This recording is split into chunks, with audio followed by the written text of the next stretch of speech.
I just thought I'd make a quick video going through my preferred method of finding the cross product.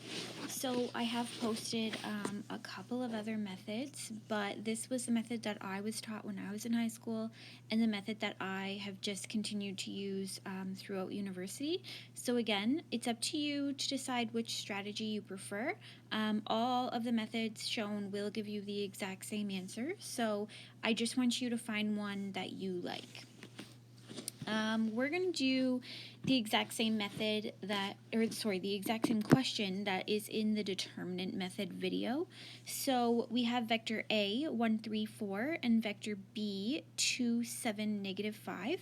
I've rewrote the equation here for you just so that you can see it. But when I do this method, I don't really need to think about that equation.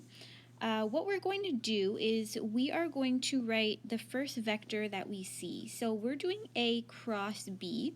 So I'm going to rewrite my vector A first, but I have to rewrite it kind of in a weird way. So what I'm going to do is I'm going to start with the middle term, and then I'm going to rewrite that. So I'll rewrite the 3, and then beside that I'm going to write the 4, and then I'm going to rewrite the first term, so the 1, and then I'm going to rewrite that middle term again, so 3. And I'm always going to follow the same pattern, so middle, end, first, middle.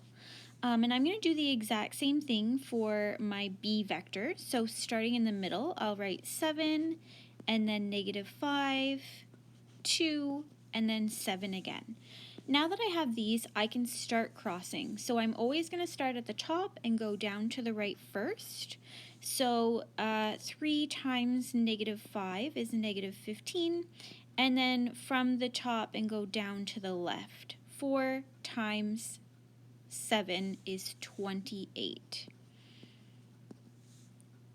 Then I'm going to do the exact same thing with my next block of numbers. So 4 times 2 minus 1 times negative 5, and then my next block, 1 times 7 minus 3 times 2. Now if I go ahead and I simplify these, I have negative 15 subtract 28, and that's going to give me negative 43, 8 minus negative 5, 13, and then 7 take away 6, 1. Now again, this is just my preferred method. You do not have to do this, and you can completely choose whatever method you prefer.